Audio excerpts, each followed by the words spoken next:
Bismillahirrahmanirrahim. Assalamualaikum warahmatullahi wabarakatuh. Yang saya hormati Ibu Dr. Widya Suti MPD. Yang saya hormati Bapak Profesor Dr. Ahmad Sofian Hanif MPD selaku dosen pengampu mata kuliah Azas dan Falsafah Sejarah Penjas dan Olahraga. Perkenalkan, nama saya Ridho Benofri. Saya mahasiswa S3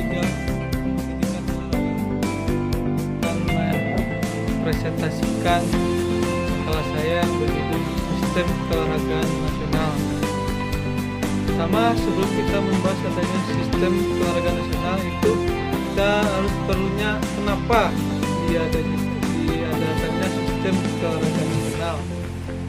Yang pertama itu untuk membangun keolahragaan atau memasyarakatkan olahraga dan mengolahragakan masyarakat.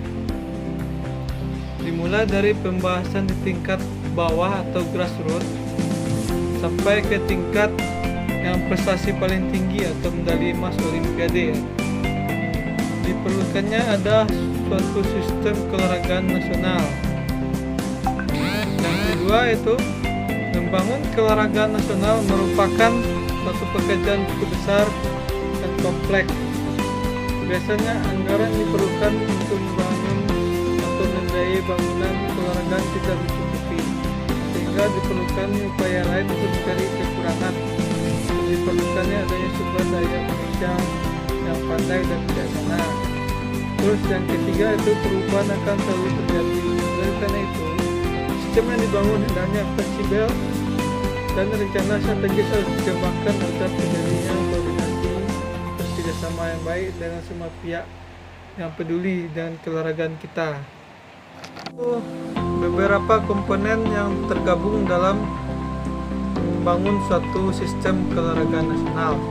Komponen-komponen tersebut harus ada dan tertata secara sinergis. Yang pertama yaitu rencana strategis mulai dari usia dini sebagai pedoman yang harus dijaga keberlanjutannya.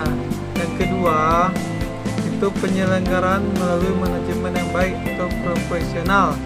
Yang ketiga, tersedianya berbagai macam sarana dan prasarana yang direncanakan, ditata dan dijaga secara baik.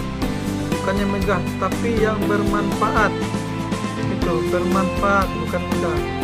Yang keempat, permasalahan olahraga untuk semua itu. Atau sebanyak mungkin orang ikut aktif bergerak dan mengembangkannya. Yang kelima itu dikembangkannya adanya relawan keolahragaan yang terampil dan pembina yang terakreditasi. Yang keenam, diciptakannya kerjasama yang baik antar seluruh stakeholder yang terlibat dalam keolahragaan. Yang ketujuh, dikembangkannya pencarian anak berbakat dan pembinanya. Jadi dicari anak berbakat dan dibina sehingga bisa menjadi prestasi yang membanggakan. Yang kedelapan, dibangun dan dikembangkan penelitian berdasarkan ilmu keolahragaan. Lanjut kita ke Olimpis. Olimpis adalah satu filsafat kehidupan atau keterkaitan yang menyatu dalam keseimbangan antara badan yang sehat, kemauan, dan kecerdasan. Menyatunya olahraga, kebudayaan, dan pendidikan. Gerakan olahraga mengembangkan pola hidup sehat melalui usaha yang menggembirakan, nilai pendidikan, bagi contoh dalam menghormati prinsip-prinsip dasar etika secara universal. Berikutnya itu adalah tujuan gerakan Olimpiade adalah menempatkan olahraga di mana saja sebagai wahana pembentukan manusia secara utuh yang harmonis dalam usaha membangun suatu masyarakat yang damai dan saling menghormati. Untuk kepentingan ini, gerakan olahraga dapat dilakukan secara sendiri-sendiri ataupun bekerjasama dengan organisasi yang terikat dalam usaha membangun perdamaian yang abadi. Di Olimpiade itu tujuannya untuk perdamaian yang abadi. Berikutnya, olahraga sebagai sekolah untuk kehidupan. Olahraga yang dilakukan melalui perencanaan dan dilaksanakan dengan benar merupakan sekolah yang baik bagi kehidupan masa sekarang dan masa depan. Oleh karena itu, olahraga yang dimulai sejak anak-anak berada di sekolah dasar dikenal dengan pelajaran pendidikan jasmani haruslah mendapat perhatian dan tunjang dengan segala aspek yang diperlukan. Keterampilan yang diperoleh melalui berbagai macam partisipasi dan permainan merupakan dasar perkembangan manusia secara keseluruhan. Keterampilan tersebut dapat berupa kerjasama, percaya diri, dan harga diri yang merupakan faktor-faktor penting mendasar untuk membentuk pribadi manusia agar menjadi dan mampu berpikir dan berbuat untuk kepentingan dirinya, masyarakat, negara, bangsa, dan dunia atau kepentingan masa depannya. Terus lanjut keolahragaan nasional. Untuk keolahragaan nasional diselenggarakan berdasarkan Pancasila dan Undang-Undang Dasar Negara Republik Indonesia tahun 1945. Keolahragaan nasional berfungsi mengembangkan kemampuan jasmani, rohani, sosial, serta membentuk watak kepribadian manusia bangsa yang bermartabat. Selanjutnya, keolahragaan nasional bertujuan memelihara dan meningkatkan kesehatan untuk kebugaran, prestasi, kualitas manusia, menanamkan nilai moral dan akhlak manusia, sportivitas, disiplin, mempererat dan membina persatuan dan kesatuan bangsa, dan memperkukuh ketahanan nasional serta mengangkat harkat dan martabat kehormatan bangsa. Melalui olahraga, negara kita bisa atau lagu negara kebangsaan kita bisa berkumandang di negara lain melalui olahraga. Lanjut ke slide berikutnya, yaitu standar olahraga. Pertama, standar kompetensi tenaga keolahragaan. Yang B, standar program penekanan pembantu tenaga keolahragaan. Berikutnya, standar sarana dan prasarana. Yang D, standar pengelolaan organisasi keolahragaan. C, standar penyelenggaraan keolahragaan. Dan E, standar pelayanan minimal keolahragaan. Adapun acuan umur anak mulai berolahraga atau umur spesialisasi kelompok prestasi puncak. Pertama itu cabur renang. Cabur renang itu permulaan olahraganya itu usia 3-7 tahun. Untuk spesialisasinya umur 10-12 tahun. Prestasi puncaknya 6-18 tahun. Berikutnya loncat indah. Permulaan berolahraga yang dianjurkan itu umur 6-7 tahun. Spesialisasi 8-10 tahun. Untuk prestasi puncak 18-22 tahun. Oke, tiga itu senam. Senam umurnya 6-7 tahun untuk permulaan olahraga.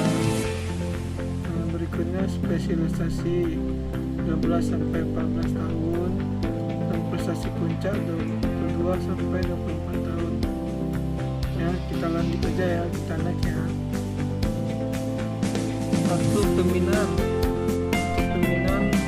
Secara rata-rata atlet dunia telah mulai berlatih sejak usia dini, dari usia 8 sampai 8,5 tahun sampai 50 tahun. Mereka berada di sekolah dasar tetap spesialisasi pada umur 15 tahun, dan mereka berada di akhir SMP ataupun permulaan SMA dan mulai mencapai prestasi puncak pada umur 20 tahun sampai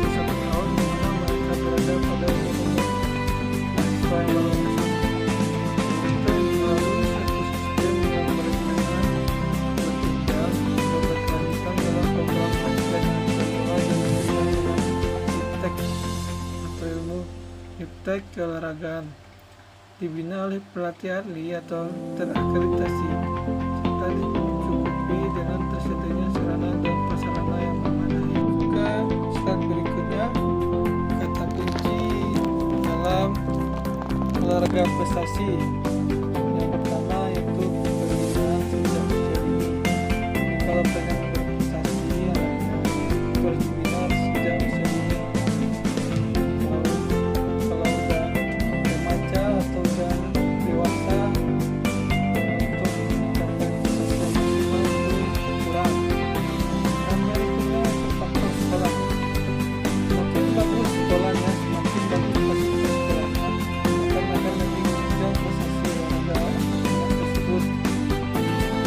Yang berikutnya yaitu yang ketiga, sistem latihan yang bertahap atau berkelanjutan. Itu latihannya tidak terpotong-potong. Selain misal dalam tahun ini latihan, dan besok tidak adanya prestasi olahraga, jadi dia harus berkelanjutan. Berikutnya itu yang keempat, sistem kompetisi yang terpola atau kompetisi yang banyak. Semakin banyak anak-anak berkompetisi, semakin banyak tambahan pengalaman dalam bagaimana cara pola main, pola sosialisasi. Berikutnya yaitu pelatih yang mental atau komunikasi. Jadi semakin bagus pelatih yang menangani si atlet, maka semakin bagus atlet yang dia akan menghasilkan atlet. Jadi pelatih juga sangat menentukan dalam prestasi olahraga. Yang keenam itu iptek keolahragaan, ilmu pengetahuan. Jadi dengan adanya ilmu pengetahuan, jadi semakin memudahkan si atlet untuk menyempurnakan kemampuannya dan menyempurnakan prestasinya. Terus yang ketujuh, dana yang diperlukan untuk menjadi seorang atlet dari dunia itu memerlukan dana yang banyak. Soalnya untuk fasilitas, untuk perlengkapan, untuk biaya pelatih, untuk pertandingan, makannya, itu memerlukan dana yang cukup banyak. Yang kedelapan, organisasi atau manajemen yang tertata. Jadi semakin bagus organisasinya dan manajemen yang tertata, semakin bagus juga prestasi olahraganya. Yang terakhir itu jaminan masa depan. Ya, kayak contoh atlet yang nasional itu dia akan mendapatkan tunjangan dari dua atau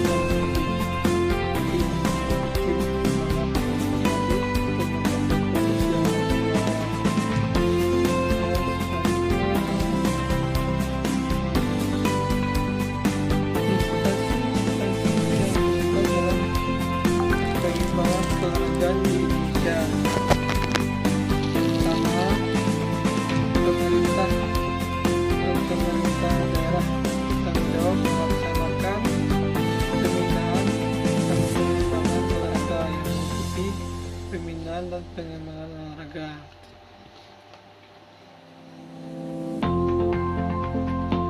Pertama itu penyediaan dana olahraga, penyusunan mutu dari pembinaan dan pengembangan, penyediaan sarana dan prasarana olahraga, serta pemberian pelatihan di bidang olahraga.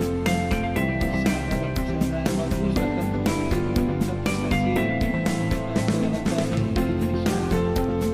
Berikutnya itu masyarakat dapat melakukan pembinaan dan pengembangan olahraga melalui berbagai kegiatan olahraga secara aktif, baik yang dilaksanakan di pemerintah dan atau pemerintah daerah maupun atas kesadaran atau kesepakatan sendiri. Dengan demikian, ada beberapa instansi pemerintah maupun pemerintah daerah dan lembaga masyarakat dalam pengembangan olahraga Indonesia Indonesia adalah pertama itu orkestra atau